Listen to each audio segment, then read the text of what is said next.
My name is Andrew Collins, and the Christmas party where my marriage officially ended was never supposed to include me. My wife, Melissa Collins, insisted it was a family-only gathering hosted at her parents' country club. She said it would be awkward for me to attend since the divorce papers were already drafted. Still, she wanted me there for one reason only, to sign them. She said it would be cleaner, faster, and easier for everyone. I showed up quietly, wearing a simple suit, carrying nothing but a folder and a pen. Melissa's family had never liked me much. They thought I was too reserved, too quiet, too unimpressive.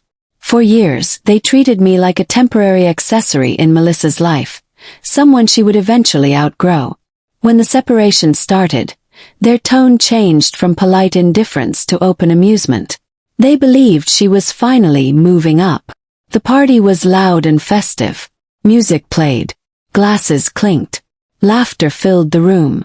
When Melissa spotted me, she walked over confidently, papers in hand, her mother and sister following close behind like an audience waiting for a show. She placed the documents on a table near the Christmas tree. "Let's just get this over with," she said. Her father joked loudly that it was the best Christmas gift she could give herself. Her brother laughed and said, "At least he knows when to quit." Someone added that I should be grateful she didn't drag things out. I sat down. My hands shook, not because I regretted the divorce, but because of what the moment represented. 12 years of marriage reduced to signatures and smirks. Tears welled in my eyes, and I didn't try to hide them. That only encouraged them. Melissa's sister whispered loudly, "He's crying." Typical. I signed the papers slowly, deliberately, while laughter continued around me. To them it looked like defeat. A broken man finally accepting his place. When I finished, I closed the folder and stood up. That's when the room changed. I cleared my throat and said calmly, "Before I leave, there's one thing I need to address." Melissa looked irritated. Her mother rolled her eyes. I continued, "I've been quiet for years because I didn't believe dignity needed an announcement. But since today is about closure, it seems appropriate." I reached into my jacket and removed a second document. Single page. "I'm Andrew Collins," I said, my voice steady now. "Managing partner of Northbridge Holdings." Silence spread unevenly like a slow wave. Melissa's father frowned. So, I replied. "Northbridge Holdings acquired the majority ownership of this club 18 months ago." Faces turned pale. I went on, not raising my voice.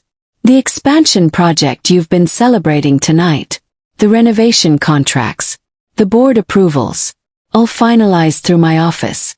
Signed by me." Melissa stared at me, confusion replacing confidence. "I didn't hide who I was," I said. "You never asked.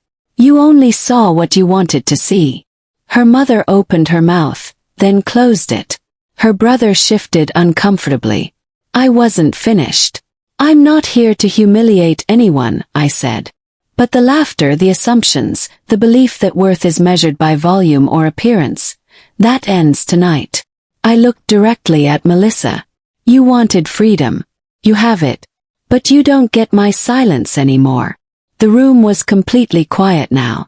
No music, no laughter, just the hum of the lights above us. I turned toward the club manager, who had been watching nervously from across the room.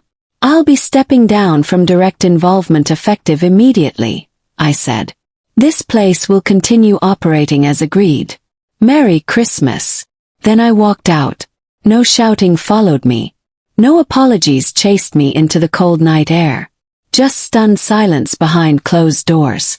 Later, Melissa tried to call, then text, then email. I didn't respond. Not because I wanted revenge, but because the conversation had already ended. I spent Christmas morning alone in my apartment, sunlight coming through the window, coffee warming my hands. I wasn't broken. I wasn't defeated. I was finally seen, even if too late to matter. They laughed because they thought they knew who I was. They stopped laughing when they realized they never did. Sometimes the most powerful thing you can do is let people reveal themselves, then quietly walk away with everything they underestimated.